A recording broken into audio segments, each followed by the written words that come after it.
오늘 본문에 보면 예수님께서 이 본문 앞장에 보면 변화산에 제자들과 함께 올라가 기도하는 장면이 나옵니다. 거기서 우리 예수님께서 변화되어 영광의 모습을 보이게 되고, 그리고 엘리야와 모세와 이런 옛 믿음의 선진들이 그 자리에 나타나서 대화하는 그런 신기한 환상을 보게 됩니다. 그때 베드로가 너무 좋아가지고, 주여, 여기다 우리가 초막 셋을 짓되 하나는 주를 위하여, 모세를 위하여, 엘리야를 위하여 여기 삽시다, 막 이런 식의 고백을 하면서 이 놀라운 그 영광 가운데 황홀에 빠져가지고 감탄하는 그런 시간들을 보냅니다. 그리고는 그 일들이 지나고 난 뒤 기도를 마치고 이제 산 아래로 내려오게 되지요. 자, 이 산 아래 내려왔으니 위에서는 너무 좋은 영광과 황홀과 기쁨과 충만함이 있었는데, 내려오니까 난리가 난 거예요. 정신이 없어요. 북적북적거리고 무슨 일인가 보니까 귀신 들린 아이를 데려 아버지가 제자들에게, 그 당시 함께 예수님과 산에 오르지 못하고 산 아래에 있던 그 제자들에게 귀신을 쫓아달라고 부탁을 한 것입니다. 근데 제자들이 아무리 수고를 했지만은 그 아이를 치료하지 못했어요. 자, 여기서 이제 정신이 없는 상황 속에서 우리 주님께서 말씀하시는 거예요.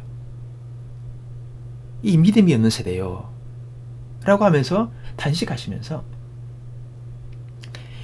이 아이를 치료하는 모습이 오늘 본문 말씀 가운데 기록이 되고 있습니다. 여러분, 믿음이 없는 세대예요. 여러분, 오늘 우리가 이 땅을 살아가면서 필요한 것이 바로 믿음입니다. 믿음을 가지고 살아가야 합니다. 믿음이 없을 때 우리는 혼란에 빠지고, 그리고 방향을 잃고 우리는 배회하게 됩니다.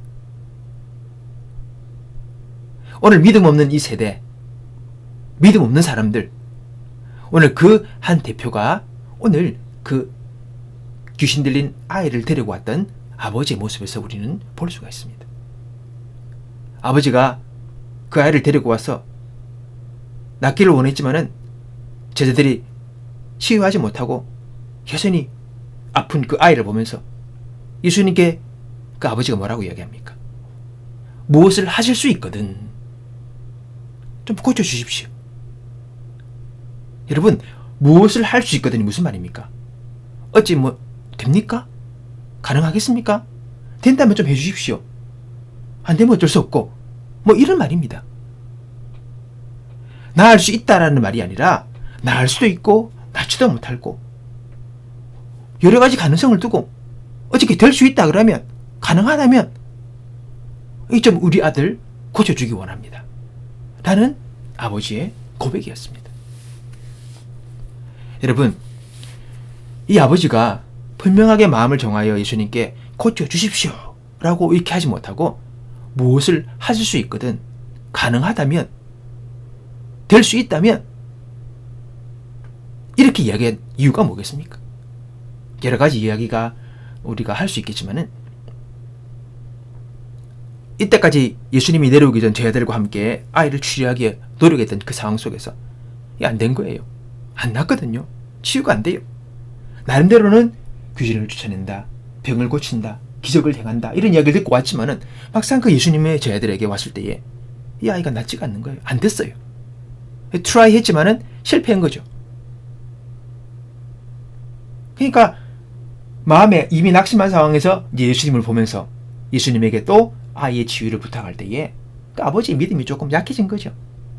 아이고, 제자들도 안 됐는데 또 예수님은 되겠나? 그런 생각들을 할 수가 있는 것입니다. 또 성경에 보니까 이 서기관들이 함께 그 아이와 아버지와 따라온 거예요. 치유받으러 온 그들을 따라온 거죠. 그리고 와서 또 치유를 못하니까 제자들이 또 거기서 왈가불가 하는 거예요. 논쟁이 벌어났어요. 되니 안 되니. 서기관들은 항상 예수님의 그 행동에 딴지를 거둘 존재들 아닙니까? 예수님을 핍박하고 무시하고, 이 사람이 아니다 이걸 갖다고 증명하려고 온 머리를 쓰고 있던 사람들이에요. 그러니까 그 논쟁 속에서 아버지의 마음을 왔다 갔다 하는 겁니다. 이런 말 들으면 맞는 것 같다가 저런 말 들으면 또 아닌 것 같기도 하고 뭐 그런 식으로 하다가 아버지의 마음은 종잡을 수가 없는 상황이 되어버린 것입니다. 여기서 이제 예수님을 만날 때에 아버지는 간절한 마음을 가지고 왔지만 그러나 만약에 또 아이가 예수님께 의해 치유받지 못한다면 얼마나 낙심이 되겠습니까? 희망을 갖고 왔는데 안 된다 그러면 얼마나 절망이겠습니까? 그러니까 어떻게 보면 이 절망의 마음을 좀 덜 입으려고 절망의 충격을 좀 덜 받으려고 아버지는 예수님께 아이고 좀 가능하다면 할 수 있다면 어떻게 좀 해보십시오 라고 나온 것입니다. 제가 이 말씀을 보면서 어느 목사님의 간증을 읽었습니다. 그분은 살아있으면 지금 18세 고등학생이죠. 나이가 되었을 먼저 하늘 날아간 아들이 있었습니다. 그 아들이 태어날 때에 그 의료사고로 중증 장애를 가지고 아이가 태어나게 되었어요. 처음에는 아이가 나아질 것을 기대하면서 유명 병원을 다니고 재활을 하고 그리고 간절히 눈물을 흘리면서 아이를 고쳐달라고 기도를 했다는 것입니다. 근데 그 일이 1년, 2년, 5년, 10년 지나도 아이가 그렇게 나아지지가 않았어요. 울고불고 기도하던 그 목사님이 이제는 기도가 좀 바뀌는 거예요. 낫게 해주십시오 하다가 이제는 주님 뜻이 있다면 낫게 해주십시오. 주님 뜻에 맡기는 거죠. 근데 그 기도를 드리게 되었을 때 그 목사님의 말씀이 제가 믿음이 더 좋아지셔서 주님의 뜻에 맡겼다고 그렇게 기도했겠습니까? 아니라는 겁니다. 왜? 본인이 기도하실 때에 정말 믿음을 갖고 간절하게 기도하면 기도할수록 결국은 이게 안 되면 더 많은 실망감에 본인이 빠질 것 같은 두려움이 생긴 것입니다. 그럼 그 실망감이 자기가 헤어나지 못할 것 같은 그런 마음이 생긴 거죠. 그래서 이제 그 기도를 돌린 거예요. 주님 뜻이라면 해결해 달라고. 이것은 목사님의 표현이 이 믿음의 표현이 아니라 커다란 실망감에 빠지기가 싫어서 자기가 더 이상 간절히 기도하지 않았다는 것이 정확한 표현일 것입니다. 라고 이야기하는 거예요.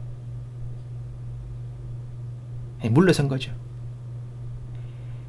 이후에 이 본문의 말씀을 보면 목사님의 마음에 비주처럼 이 본문의 말씀이 자기의 마음에 꽂힌다라고 이야기를 합니다.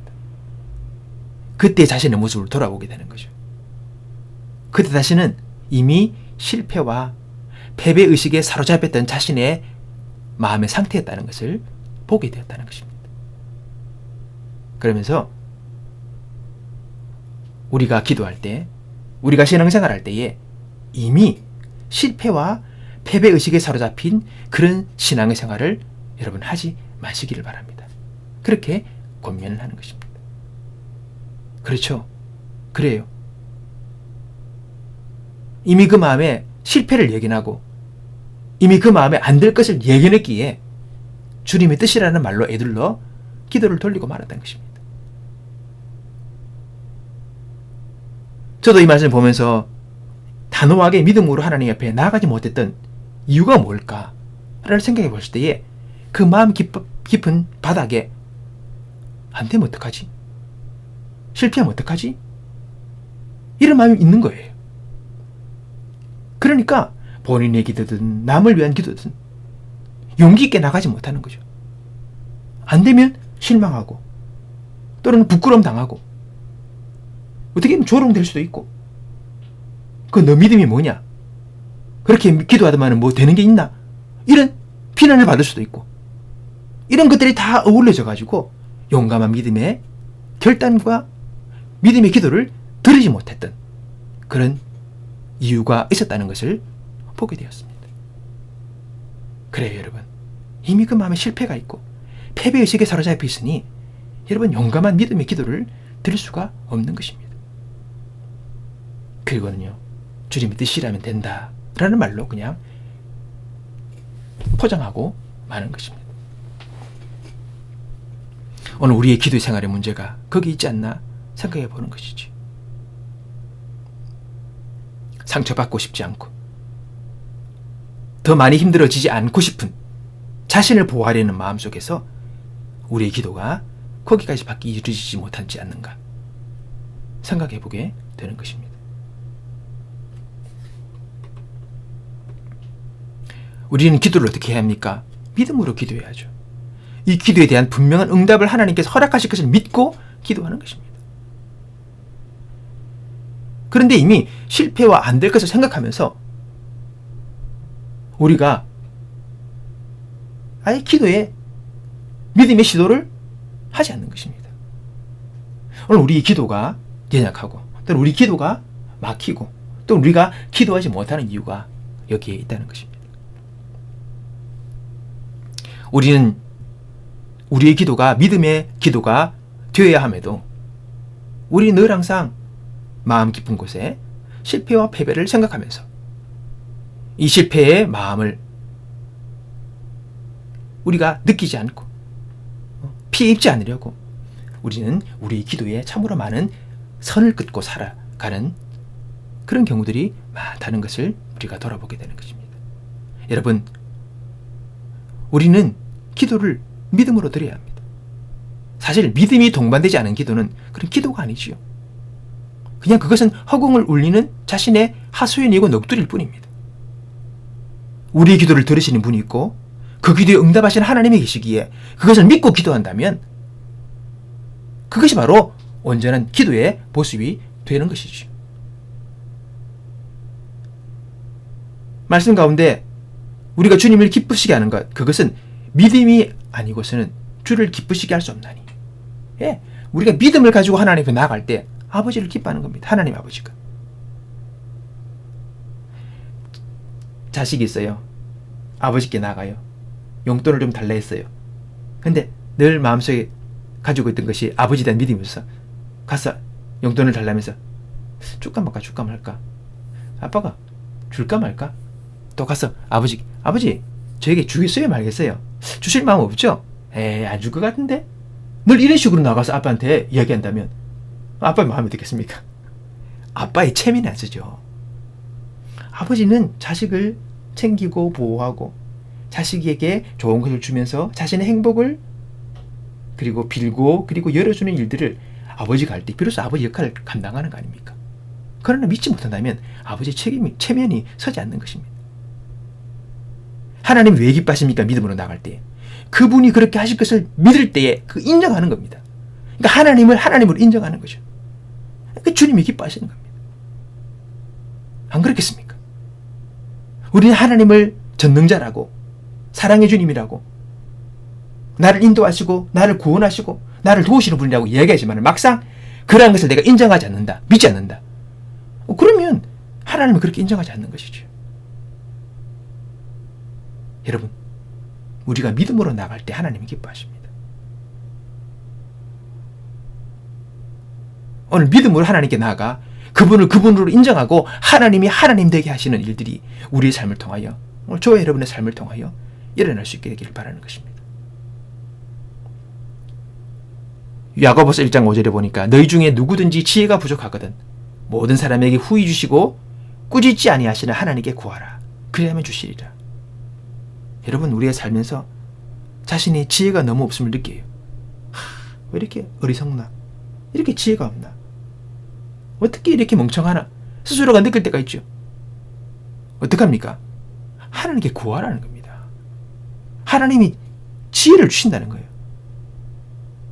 사실 예수 그리스도 그분 자체가 우리 지혜입니다. 지혜가 부족하거든 구하라. 그러면 우리 하나님 어떻게 하느냐? 꾸짖지 아니하신다는 거예요. 오늘 이 지혜뿐만 아니라 내 삶의 모든 결핍들에 대해서 기도할 때 우리 주님은 꾸짖지 않아요. 우리는 뭐 달라면 니는 맨날 달라 그러노. 니는 없나? 니가 좀 해봐라.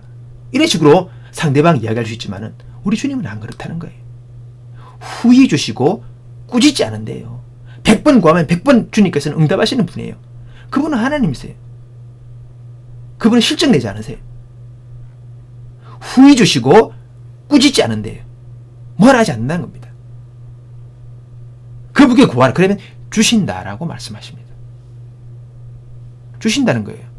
우리가 지혜가 부족하면 지혜를 얻어야죠, 하나님 앞에. 그럼 지혜롭게 살 수 있잖아요. 그럼 우리 인생이 달라지지 않겠습니까? 당연히 달라지죠. 그러면서 이후에 이어서 말씀하십니다. 오직 믿음으로 구하고 조금 더 의심하지 말라. 믿음으로 구하래요. 주실까 말까? 이 생각하면 안 된다는 거예요. 주신다. 주님이 지혜 주신다. 주님이 열어주신다. 주님이 인도하신다. 이 믿음을 갖고 하라는 겁니다. 될까 말까? 줄까 말까? 이 생각하면 안 된다는 거예요. 오직 믿음으로 구하고 조금 더 의심하지 말라. 의심하는 자는 마치 바람에 밀려 요동하는 바닷물결 같으니 이런 사람은 무엇이든지 죽게 얻기를 생각하지 마라. 사실 이런 마음이 있으면 우리가 기도 자체가 하지 않죠. 그러나 기도하면서도 여전히 마음속에 의문을 품고 의심하면서 기도한다면 이런 기도 자체가 힘이 없어요. 이런 기도는 능력을 나타낼 수가 없는 것입니다.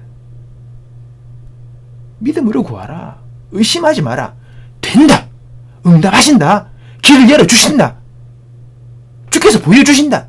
주께서 살게 하신다. 믿음을 가지고 나가라는 겁니다. 오늘 저 여러분이 기도할 때에 그런 믿음으로 나갈 수 있게 되기를 주 여러분을 축복합니다. 믿음이 필요합니다. 제가 오늘 설교 제목에 절대 절망, 절대 희망이라는 설교의 제목을 보았습니다. 조영기 목사님이 하신 설교의 제목에 하나가 그런 게 있어요. 다른 분도 그렇게 하신 분도 계시겠지만 무슨 말입니까? 제목이 절대 절망. 이 절대 절망 도저히 안 된다는 거예요. 도저히 희망이 없고 소망이 없다. 안 된다. 아무리 사람이 머리를 짜내도 이거는 절대 될 수가 없는 일이다. 바로 그 절망이에요. 사람의 한계 속에서 도저히 이것은 답이 없는 거예요. 근데요, 그 절대 절망 속에서 절대 희망을 보는 게 바로 신앙이에요. 거기는 하나님의 능력이, 하나님의 역사심이 개입되기 때문에 사람은 절대 절망을 보지만은 하나님 우리에게 절대 희망을 보이신다는 겁니다. 조 목사님의 그 목회 여정을 보면 절대 절망 속에서 절대 희망을 외치고 절대 희망을 보인 사람입니다. 얼마나 암울하고 절망적인, 폐병으로 거의 죽음 앞에 왔다가 나음을 잊고 병약하고 약한 몸으로 세계 최대의 교회를 이끌기까지 그가 살아왔던 삶의 길들을 볼 때에 참 이거는 하나님의 역사라고 밖에 말할 수 없는 그런 삶의 모습들이 있었습니다. 우리는 절대 절망이지만은 그러나 하나님 우리에게 절대 희망을 보이십니다. 오늘도 그분 앞에 나아가는 자에게 히브리서 말씀을 말합니다. 하나님께 나아가는 자는 반드시 그가 계신 것과 또한 그가 자기를 찾는 자들에게 상 주시는, 보상하시는, 리워드 하시는 분인 것을 믿어야 한다. 그 확신 속에, 그 믿음 속에, 그 전제하에 우리가 그분 앞에 나아가십시오. 그럼 하나님께서 우리 가운데 은혜를 베푸시는 것입니다. 많은 경우 하나님이 나에게 좋은, 그리고 나를 위하시는, 나를 살게 하시는, 나를 복되게 하시는 그 하나님에 대한 믿음이 없는 분들이 있어요. 그래서 그냥 전혀 삶이 아닌데도 너무 괴로운 상황에서도 그분을 향한 믿음을 가지지 못하고 있는 분들이 있다는 것입니다. 요한복음 10장에 보면 예수님께서 자신이 이 땅에 오신 목적, 이유를 양과 목자의 비유를 통해서 우리에게 분명하게 말씀하십니다. 예수님이 설교하실 때의 비유는요, 아주 간단하게 우리가 그 비유의 목적을 알도록 쉽게 누구에게든지 알 수 있도록 풀어 설명할 때 그렇게 비유를 들어 설명하십니다. 그러니까 그 비유가 말하는 바가 뭐냐는 것을 우리가 알아야 되는 거죠. 그러면서 그 비유 속에서 이렇게 얘기하십니다. 여러분, 도적이 있지 않습니까? 도적은 도둑질하고 죽이고 멸망시키는 겁니다. 그러니까 사람에게서 뺏어가는 거죠. 안 되게 하고 못되게 하고 무너지게 하고 파괴되게 하고. 이게 바로 도적의 역사라는 겁니다. 그러니까 도적이 온 것은 도적질하고 죽이고 멸망시키는 것뿐이요. 그러니까 내가 온 것은 양으로 생명을 얻되 풍성히 얻게 하려 하심이라.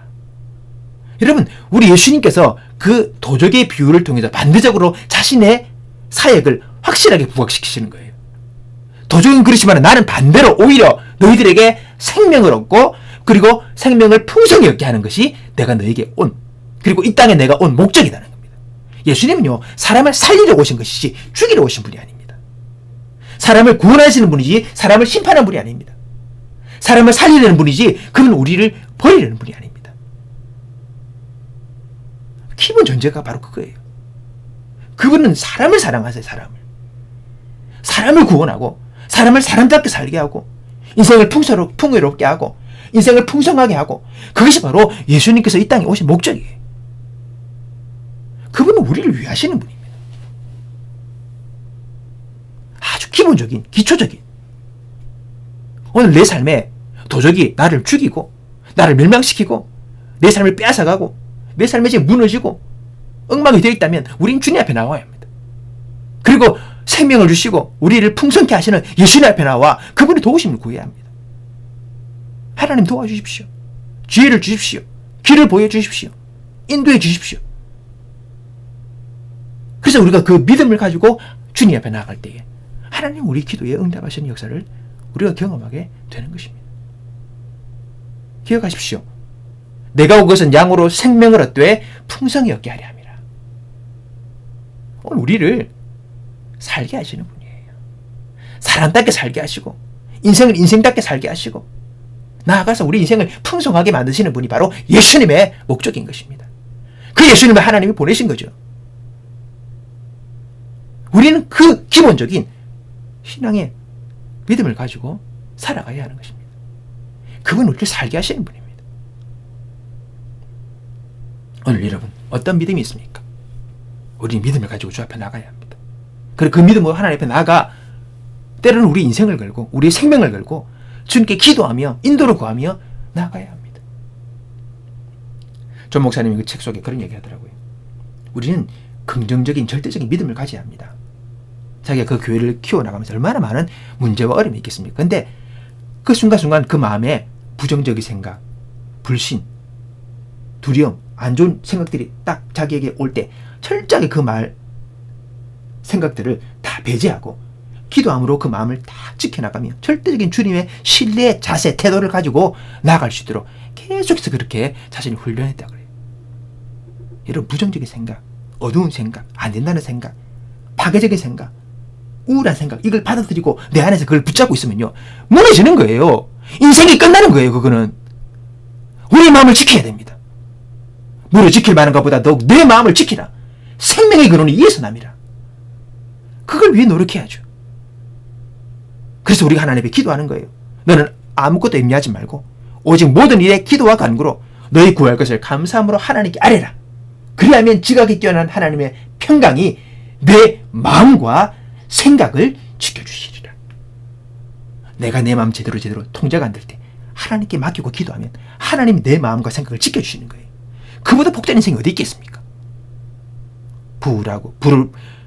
불행하고 우울하고 부정적이고 파괴적이고 허무하고 고통스러운 그런 마음의 생각과 태도들을 주님이 다 지켜주시고 온전하게 보호하사 우리 안에 하나님의 평강으로 채우사 우리 인생을 복된 인생으로 인도하시는 하나님을 경험하게 되는 것입니다. 오늘 저와 여러분 믿음으로 살아갑시다. 우리 주님 말씀하십니다. 이 믿음이 없는 세대요 할 수 있거든요. 무슨 말이냐? 믿으면 된다. 나를 믿어라. 나를 신뢰하라. 나를 의지하라. 믿음으로 나아가라. 된다. 길이 있다. 나는 너희에게 생명을 주고 너 인생을 풍성케 하기 위하여 내가 왔다. 나를 의지하라.